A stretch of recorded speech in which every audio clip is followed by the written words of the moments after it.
La historia a menudo está llena de cosas que no son muy divertidas, y entre ellas destaca la enfermedad. A veces acabará con el reinado de un monarca importante, a veces detendrá una guerra en seco, pero cada pocos siglos hay un brote importante, una pandemia. Y una de las más notables fue el brote de gripe de 1918, más conocida como la gripe española. ¿Cómo se desarrolló esta pandemia? Bueno, en primer lugar, es importante señalar que no hay una respuesta definitiva sobre el origen de este brote. Algunos dicen que comenzó en un hospital de campaña del ejército británico en Francia, porque todos esos enfermos uno al lado del otro era un caldo de cultivo para la enfermedad. Algunos sostienen que se originó en el sur de China porque el gobierno había informado de una gripe mortal allí en 1917. Y hay otros que dicen que empezó en Kansas, y los soldados americanos la llevaron con ellos al frente occidental. Lo que sabemos con certeza es que definitivamente no comenzó en España. Entonces, ¿por qué se llama la gripe española? La razón es que durante la Primera Guerra Mundial, tanto el Entente como las potencias centrales implementaron una estricta censura en la prensa, y esto incluyó la supresión del brote de gripe porque las autoridades estaban preocupadas de que eso desmoralizara a las tropas. España, sin embargo, era un país neutral y por lo tanto no tenía censura, y sus periódicos podían hablar libremente del brote de gripe que se había propagado desde Francia. También, dado que el propio rey de España se puso muy enfermo, mucha gente solo conocía la gripe mortal de allí, y no tenía ni idea de que se estaba extendiendo en sus propios países, y así el nombre. Para resumir el brote, la pandemia de gripe española infectó a 1 de cada 3 personas en todo el mundo, y de ellos mató aproximadamente al 10%. La mayoría de las muertes se debieron a la neumonía causada por la gripe. Afortunadamente, la neumonía puede tratarse fácilmente con antibióticos. Por desgracia, los antibióticos aún no se habían inventado, así que simplemente había que esperar lo mejor. Al final, la pandemia llegó a todos los rincones del mundo, y mató alrededor de 40 a 50 millones de personas en todo el mundo en el espacio de un año. Y para ponerlo en perspectiva, la Primera Guerra Mundial mató a unas 12 millones de personas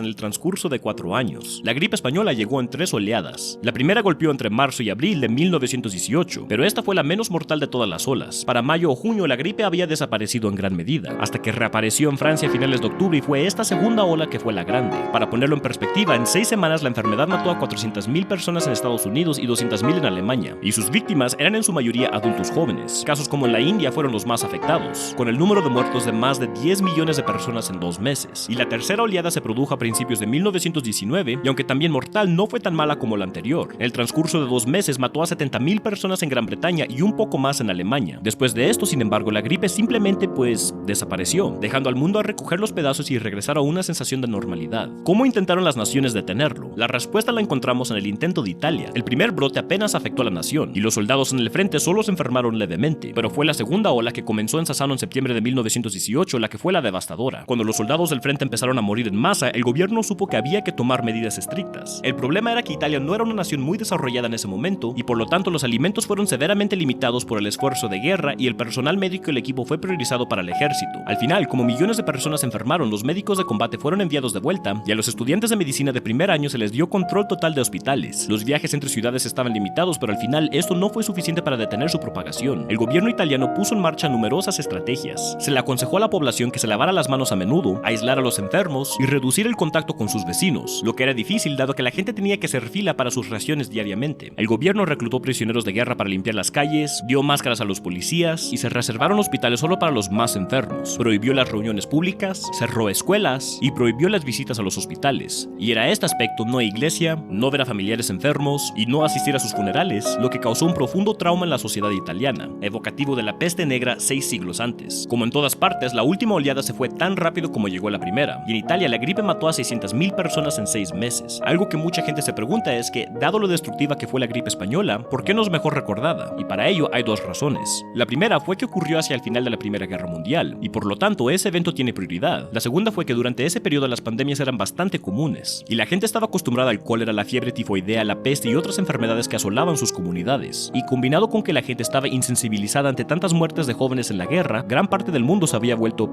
bastante acostumbrado a ello. Por lo que la gripe española siempre fue visto como una nota al pie de la Primera Guerra Mundial, porque para demasiada gente en ese momento así lo era. Espero que hayan disfrutado de este episodio y gracias por verlo. Con el agradecimiento especial a mis mecenas, James Bisonet, Kelly Moneymaker, Corsair Wolf, Kartoishka, Adam Stalter, Jerry Lambden, Jordan Longley, Alex Schwinn, Marcus Asna, Guyan Hockey, Spencer Lightfoot, Marvin Casao, Captain Seedog, Jamie Wapper, This Is It, Winston Kaywood, Kemel Renun, Boogly Wiggly, Gustav Swan, Aaron Da White, Daniel Tobian, Anthony Beckett, Maggie Paxkowski, Chi Wentin, Spinning Three Plates, Words About Books Podcast, Copperton y Charles I.